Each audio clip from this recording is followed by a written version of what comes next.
Come to प्रखर academy. प्रखर academy presents a world affair. आज की जो वर्ल्ड अफेयर्स हैं उसे शुरू करने से पहले हम एज यूजुअल अपना जो मोटिवेशनल थॉट है उसके साथ जाने वाले हैं। तो so many people can be responsible for your success. बहुत सारे लोग हो सकते हैं जो जिम्मेदार हों जिसकी वजह से आपको सक्सेस मिली है, but only you are responsible for your failure. आपकी जो भी कमियां हैं वही आपको सिर्फ फेल कर सकती हैं। देखिए, ये तो आप जानते हैं कि किसी काम को करने में बहुत सारे लोग सहयोगी हो सकते हैं, लेकिन कहीं ना कहीं आपकी डिटर्मिनेशन में आपका जो सोच है, अगर वो कहीं कमज़ोर पड़ जाती है, आपकी कोशिशें कमज़ोर पड़ जाती हैं, तो सिर्फ वही एक रीज़न होता है कि आप फेल्योर करते हैं। अदरवाइज अगर आपके मन में दृढ़ इच्छा शक्ति है, आपका वॉल्यूशन स्ट्रांग है, दुनिया की कोई ताकत आपसे आपका गोल नहीं छीन सकती। चलिए खैर, इसी बिलीव के साथ हम लोग आगे बढ़ते हैं और पहला प्रश्न आता है हमारा कि केंद्रीय मंत्रिमंडल में जो हाल ही में बदलाव हुए हैं वो क्या हुए हैं। कल आपने पढ़ा होगा, मंत्री जो आपका मोदी जी का मंत्रिमंडल है उसमें विस्तार हुआ है। 7 जुलाई 2021 को मोदी सरकार के मंत्रिमंडल में जो बदलाव हुए हैं वो इस प्रकार हैं। मोदी सरकार के दूसरे कार्यकाल में पहली बार मंत्री परिषद का विस्तार किया गया और विस्तार में कुल 43 मंत्री जो हैं वो शामिल किए गए।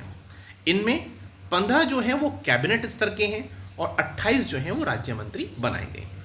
तो मैं पूरा का पूरा मंत्रिमंडल आपसे शेयर करूंगा। भी आप देखिए, इसे एक बड़ा फेरबदल माना जा रहा है जिसमें कई नए चेहरे कैबिनेट में शामिल हुए। बुधवार को सर्बानंद सोनोवाल, नारायण राणे, ज्योतिरादित्य सिंधिया और 15 कैबिनेट स्तर के मंत्रियों ने शपथ ली। मैं आपको बता दूं, आपको याद आ रहा होगा, सर्बानंद सोनोवाल जो एक मुख्य कैंडिडेट थे असम से, यानी असम के मुख्यमंत्री थे, लेकिन उन्हें विस्थापित करते हुए हिमंत बिस्वा शर्मा को ये काम दिया गया कि वो वहाँ के मुख्यमंत्री बने असम के, और इन्हें एक मौका दिया गया है कैबिनेट में आने का, तो उसको कॉम्पनसेट किया गया है सर्बानंद सोनोवाल को। ठीक है, ऐसे नारायण राणे जो हैं उन्हें शामिल किया गया है और ज्योतिरादित्य सिंधिया जो कांग्रेस से आए थे। चलिए, शपथ ग्रहण से कुछ घंटे पहले ही कुछ लोगों ने इस्तीफा दिया, कुछ मंत्रियों ने इस्तीफा दिया। रीज़न बहुत क्लियर है, क्योंकि उनके प्लेस पर दूसरे लोगों को आना था। तो जिसमें स्वास्थ्य मंत्री हमारे जो रहे हैं आपको पता ही है, डॉक्टर हर्षवर्धन, शिक्षा मंत्री रमेश पोखरियाल निशंक जी, पर्यावरण और सूचना एवं प्रौद्योगिकी मंत्रियों के इस्तीफे दिए गए हैं। मोदी सरकार के कुल 12 मंत्रियों को पद से हटाया गया है। अब देखते हैं किसे क्या मिला। नरेंद्र मोदी जो हैं हमारे प्रधानमंत्री हैं, उन्हें कार्मिक, पेंशन, परमाणु ऊर्जा, अंतरिक्ष, होता यह है पोर्टफोलियो डिस्ट्रीब्यूशन में यह होता है कि सभी मंत्रियों को देने के बाद जो चीज़ें शेष बच जाती हैं वो भी प्रधानमंत्री महोदय के पास रहती हैं, और बाकी जो भी मुख्य विषय हैं तो वो अपने पास रखते हैं। ठीक है, जो पावरफुल आपके पोर्टफोलियो होते हैं। अब कैबिनेट मंत्री की बात करें तो राजनाथ सिंह एज यूजुअल आपके रक्षा मंत्री हैं जैसा पहले थे। अमित शाह को मिला है गृह और सहकारिता। देखिए, सहकारिता के बारे में मैं थोड़ा सा बता देना चाहता हूँ। सहकारिता जो जोड़ा गया था वो कौन से संशोधन से जोड़ा गया था, आपको याद आ रहा होगा, ये जोड़ा गया था 97th अमेंडमेंट से। किससे जोड़ा गया था? भारतीय संविधान के 97th अमेंडमेंट के द्वारा 2011 में हमने इसे जोड़ा है, जो अनुच्छेद 19 ज्ञ में समाहित होता है। यानी भारत के सभी नागरिकों को संगम या संघ के साथ सहकारी समिति बनाने का मूल अधिकार इसमें अंत्य स्थापित किया गया था। ठीक है, तो ये आपको किसको मिला है? ये अमित शाह जी को मिला है। नितिन गडकरी जो हैं उन्हें परिवहन और राजमार्ग मिला है। इनके पास एमएसएमई भी था, लेकिन वो ले लिया गया है इनसे और दूसरे मंत्री को अलॉट किया गया है। अभी मैं बताऊंगा उसके बारे में। निर्मला सीतारमन जी एज यूजुअल वित्त और कारपोरेट मामले हैं, और नरेंद्र सिंह तोमर कृषि, एस जयशंकर पहले की तरफ विदेश मंत्री हैं, अर्जुन मुंडा आदिवासी मामले, जो स्मृति ईरानी है उनके पास महिला एवं बाल कल्याण है, पीयूष गोयल जी के पास वाणिज्य है, उद्योग, उपभोक्ता मामले और कपड़ा है। तो इनसे रेल मंत्रालय ले लिया गया, आपको पता ही होगा रेल मंत्री थे। धर्मेंद्र प्रधान के पास शिक्षा आ गया है, जबकि वो पहले रमेश पोखरियाल निशंक जी के पास था। उद्यम और कौशल विकास, प्रहलाद जोशी जी के पास संसदीय मामले हैं, कोयला और खनन है। नारायण राणे जी को दिया गया है ये एमएसएमई यानी लघु, मध्यम और सूक्ष्म उद्योग। सर्बानंद सोनोवाल जो पहले कहाँ के मुख्यमंत्री थे? असम के, तो उनको कॉम्पनसेट करके कैबिनेट मंत्री बनाया गया पोर्ट, शिपिंग, जलमार्ग और आयुष इन्हें दिया गया है। मुख्तार अब्बास नकवी पहले की तरह अल्पसंख्यक मामले, वीरेंद्र कुमार को सामाजिक न्याय, गिरिराज सिंह जी के पास है ग्रामीण विकास और पंचायती राज, ज्योतिरादित्य सिंधिया इन्हें दिया गया है नागरिक उड्डयन, जो कांग्रेस से शामिल हुए थे बीजेपी के अंदर। और आरसीपी सिंह को इस्पात मिला है, अश्विनी वैष्णव को मिला है रेलवे। रेलवे किससे लिया गया है? पीयूष जी से, और दिया किसको गया है? अश्विनी वैष्णव को। और सूचना प्रौद्योगिकी, पशुपति कुमार पारस जो है खाद्य प्रसंस्करण, गजेंद्र सिंह शेखावत जल शक्ति, और किरेन रिजिजू है न्याय और कानून मंत्री। और इनके पास पहले कौन सा था? खेल मंत्रालय। आरके सिंह जो है उन्हें ऊर्जा और नवीकरणीय ऊर्जा। हरदीप सिंह पुरी के पास पेट्रोलियम गैस, पेट्रोलियम है, गैस है, और क्या है इसके साथ? पेट्रोलियम है, 1 सेकेंड, थोड़ा सा मिस्टेक हो गया। Petroleum, where is it? Yes, हाँ ये है। हरदीप सिंह पुरी के पास है पेट्रोलियम, गैस, आवास और शहरी विकास। राज्य मंत्री की बात करें तो श्रीपद नाइक के पास है पोर्ट, शिपिंग और जलमार्ग। फग्गन सिंह कुलस्ते के पास है आपका इस्पात। प्रहलाद सिंह पटेल जल शक्ति, खाद्य प्रसंस्करण। अश्विनी चौबे उपभोक्ता मामले, वन पर्यावरण। अर्जुन राम मेघवाल के पास है संसदीय मामले और संस्कृति। जनरल वीके सिंह परिवहन, राजमार्ग और नागरिक उड्डयन। कृष्णपाल ऊर्जा। धनमे राव साहेब दादाराव रेलवे और खनन। रामदास आठवले सामाजिक न्याय। साध्वी निरंजन ज्योति उपभोक्ता मामले। संजीव बालियन पशुपालन, मत्स्य पालन और दुग्ध उत्पादन। नित्यानंद राय गृह, और पंकज चौधरी वित्त। अनुप्रिया पटेल उद्योग और वाणिज्य। एसपी सिंह बघेल न्याय और कानून। राजीव चंद्रशेखर कौशल विकास, electronics and information technology. Mansukh Mandaviya को स्वास्थ्य एवं परिवार कल्याण, रसायन एवं उर्वरक। आपको याद होगा स्वास्थ्य एवं परिवार कल्याण हर्षवर्धन जी के पास था, उनसे लेकर के मनसुख मांडविया जी को दिया गया है। भूपेंद्र यादव पर्यावरण एवं वन और जलवायु परिवर्तन, श्रम एवं रोजगार। महेंद्र नाथ पांडे भारी उद्योग। पुरुषोत्तम रूपाला जो हैं इन्हें पशुपालन, मत्स्य पालन और दुग्ध उत्पादन। जी किशन रेड्डी पर्यटन एवं संस्कृति। अनुराग ठाकुर सूचना प्रसारण, खेल और युवा मामले। ठीक है।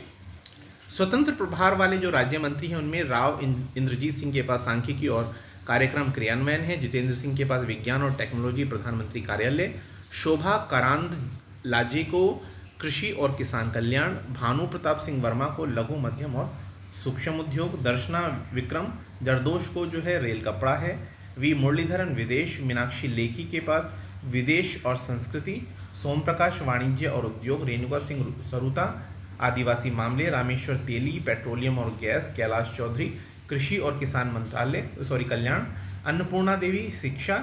ए नारायण स्वामी के पास सामाजिक न्याय। कौशल किशोर शहरी विकास एवं आवास। अजय भट्ट रक्षा और पर्यटन। BL वर्मा पूर्वोत्तर राज्य विकास। अजय कुमार गृह। देवू सिंह चौहान संचार। भगवंत खुबा रसायन एवं उर्वरक नवीकरणीय ऊर्जा। कपिल पाटिल पंचायती राज। प्रतिमा भौमिक सामाजिक न्याय। डॉक्टर सुभाष सरकार शिक्षा। BK कराड़ वित्त। राजकुमार रंजन सिंह विदेश। भारती प्रवीण पवार ये स्वास्थ्य एवं परिवार कल्याण। विश्वेश्वर टुडू आदिवासी मामले जल शक्ति। शांतनु ठाकुर पोर्ट शिपिंग जलमार्ग। M महेंद्र भाई परिवार एवं बाल कल्याण आयुष। जॉन बारला अल्पसंख्यक मामले। L मुरुगन पशुपालन दुग्ध उत्पादन सूचना प्रसारण। निश्चित प्रमाणिक के पास क्या है? युवा और खेल मंत्रालय। मैं बता दूं ये आपके जो बेसिक एजुकेशन है वहाँ से आए हैं, युवा और खेल इन्हें मिला है। चलिए अब अगला प्रश्न आता है, पूर्व मुख्यमंत्री वीरभद्र सिंह जिनका हाल ही में निधन हुआ है वो किस राज्य से मुख्यमंत्री रहे थे? तो वो हिमाचल प्रदेश से रहे थे। वैसे तो सबको पता होगा इसके बारे में, फिर भी as a news Himachal Pradesh के 6 बार मुख्यमंत्री रहे कांग्रेस नेता वीरभद्र सिंह का 87 वर्ष की उम्र में गुरुवार को निधन हो गया। लंबे समय से बीमार थे और 2 बार इन्हें क्या हुआ था? 2 बार इन्हें हुआ था कोरोना।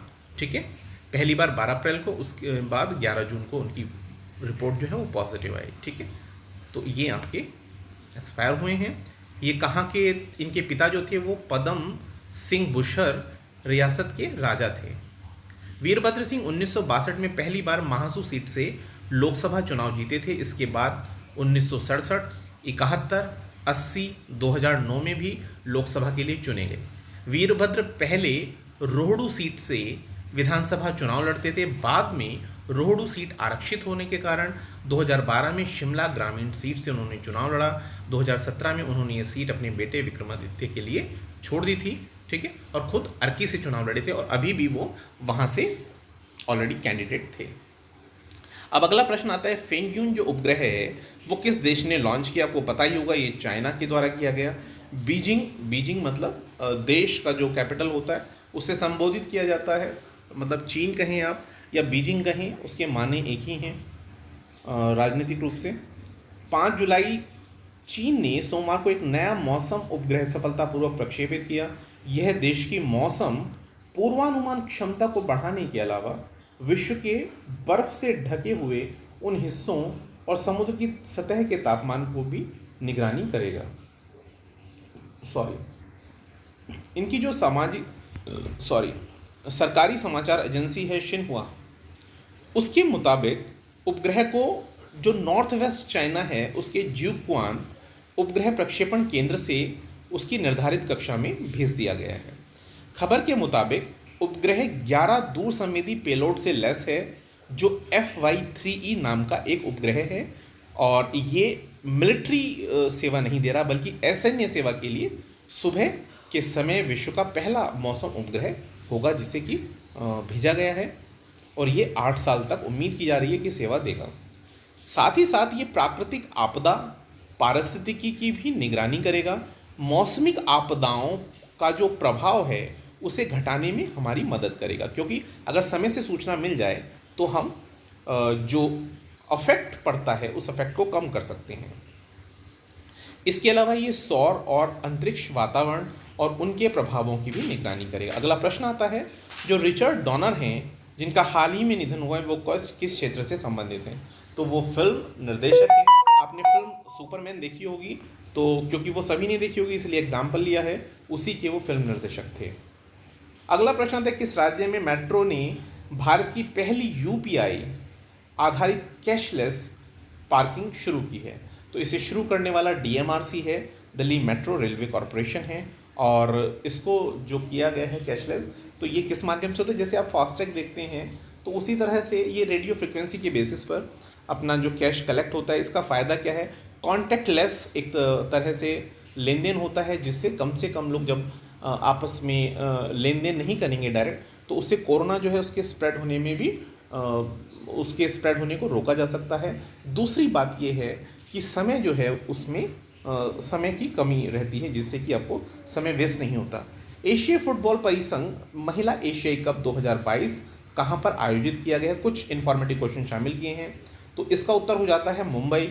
अगला प्रश्न है, भारत में क्रोएशिया में आयोजित होने वाले ISSF यानी जो शूटिंग फेडरेशन रहा है, इंटरनेशनल शूटिंग फेडरेशन का जो वर्ल्ड कप है उस 2021 में भारत ने कितने पदक जीते हैं? तो भारत ने जीते हैं 4 पदक। अगला प्रश्न आता है कि कौन सी ई-कॉमर्स कंपनी है जिसने प्लास्टिक पैकेजिंग सेवाओं को समाप्त कर दिया है? जैसे आप जानते हैं कि सिंगल यूज जो आपकी प्लास्टिक होती है उसको काफ़ी राज्यों ने कई बार बैन भी किया गया है और सेंट्रल लेवल से भी किया गया है।